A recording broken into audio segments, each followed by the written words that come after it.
Good afternoon. Last week I shared that my stepdaughter Amber was going into surgery to have a small benign tumor removed from her brain. That was scary enough. Monday rolled around and she went into surgery about 8:30. It was supposed to be about 2 hours, 1.5 to 2 hours. After about 5 hours, we realized things were probably not going according to plan and we were getting pretty nervous. She recovered from surgery pretty well, but the surgeon found a much larger tumor in her brain, and although she got it all, she thinks, Amber will be facing chemotherapy and radiation because the tumor is cancerous. This was obviously a huge blow to the family, and on Monday we were pretty ragged. Our emotions were all over the place. This week, I've been pretty much amazed at the range of emotions that we've all felt and how God looks after us. I know that we all have our faith and our religion and so forth, but all week I've been searching inside about what I really believe and what is really sustaining me. What keeps me going? Because I have to say, there were some mornings I didn't really want to get up.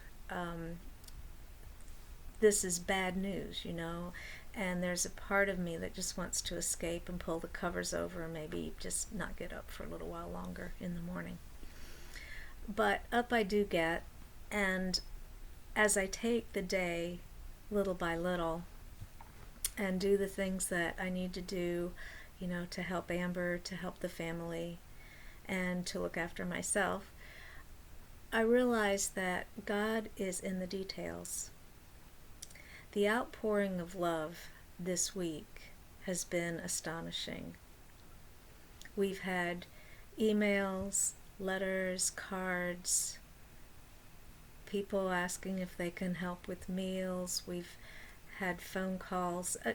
Just the amount of caring and the outpouring of love helps us know beyond a shadow of doubt that we're all connected.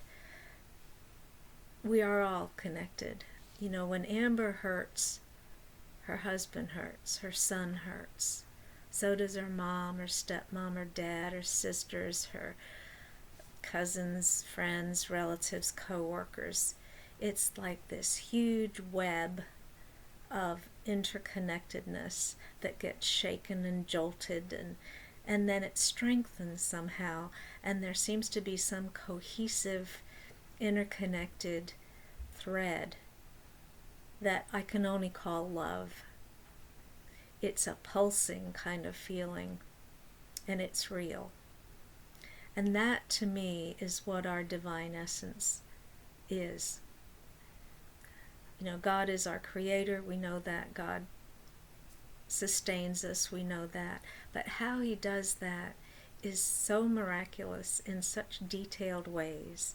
This morning, for example, I was sitting under a tree before it got hot. My horses were in front of me. One of my older horses, his face was almost down in my lap, and I was practicing my centering prayer, and I could feel his breath, and it was just going in and out, and I felt amazingly comforted and a very deep calm from that. As soon as the prayer time ended, a phone call came, and it was a friend of mine who wanted to read a children's book called A Boy, a Mole, and a Horse, which is kind of interesting because I was sitting out under a tree with a horse. Anyway, the book was all about this friendship that had developed between the boy and these animals, and how the kindness of this grouping sustained them through some hard times and just the difficulties of life. Rain falls in everybody's life, bad things happen, and this week bad things happened to our family.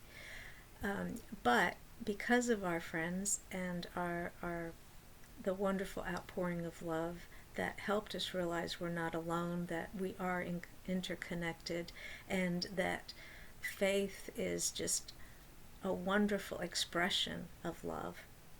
Well, it made the week easier. You know, when things are going along pretty well, sometimes we forget to say thanks. In fact, sometimes we even take credit that things are going so well. But when things don't go well, we're the first to cry for help. And I certainly am one right there. Done a lot of that this week. And help does come. And I think that's just a beautiful thing to realize, that the divine in everybody responds to each other when it's needed. And I will try to remember that when others' turns come and help is needed. Well, I have really enjoyed doing these meditations, but we're going back to church this Sunday, so I do get to see you, and I have missed your faces very much, so I will see you in person. And I just thank you for coming along on this journey, as up and down as it has been. And we never knew we were going to face some unexpected things together. So God bless you, and I will see you soon. Amen.